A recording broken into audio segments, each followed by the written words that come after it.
that your life is hard and you're giving up on that because you think your life is unfair, think again. I was 18 years old when I got married.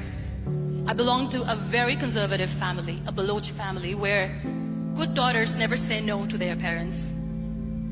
My father wanted me to get married, and all I said was, if that makes you happy, I'll say yes. And of course, it was never a happy marriage.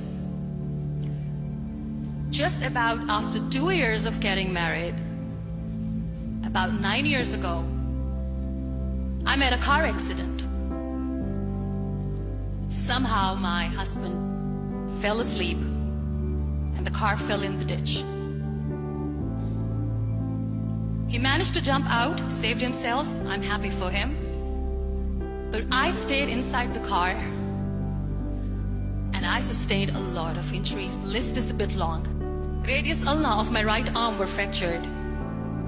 The wrist was fractured. Shoulder bone and collarbone were fractured. My whole rib cage got fractured. And because of the rib cage injury, lungs and liver were badly injured.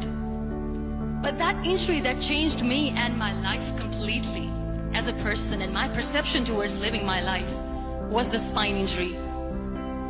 3 vertebrae of my backbone were completely crushed and I got paralyzed for the rest of my life.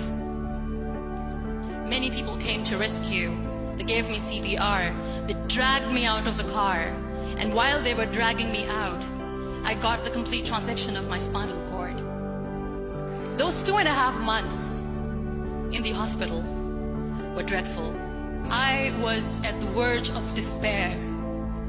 One day, doctor came to me and he said, well, I heard that you wanted to be an artist, but you ended up being a housewife. I have a bad news for you. You won't be able to paint again. Next day, doctor came to me and said, your spine injury is so bad, you won't be able to walk again. I took a deep breath and I said, it's all right. Next day, doctor came to me and said, because of your spine injury and the fixation that you have in your back, you won't be able to give birth to a child again. That day, I was devastated. I still remember, I asked my mother, why me? And that is where I started to question my existence. Why am I even alive? And that is where I realized that the words have the power to heal the soul. My mother said to me, this too shall pass. God has a greater plan for you. I don't know what it is, but He surely has. That day I decided that I'm going to fight my fears. So I wrote down one by one all those fears.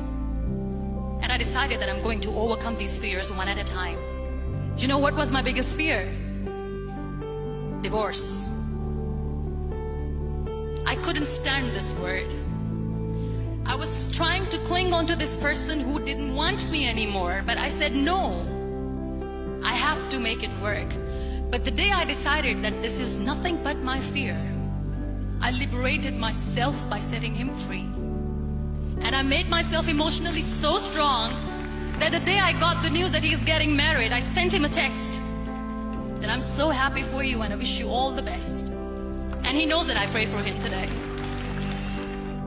Number 2 was, I won't be able to be a mother again. And that was quite devastating for me. But then I realized there are so many children in the world, all they want is acceptance. So there is no point of crying, just go and adopt one. And that's what I did. 2 years later, I got this call from a very small city in Pakistan. I got a call and they said, are you Muniba Mazari? There is a baby boy and would you like to adopt? And when I say yes, I could literally feel the labor pain. I said, yes, yes, I am going to adopt him. I am coming to take him home. So when you accept yourself the way you are, the world recognizes you. It all starts from within. We have this amazing fantasy about life. This is how things should work. This is my plan. It should go as per my plan. If that doesn't happen, we give up. I I never wanted to be on the wheelchair. Never thought of being on the wheelchair.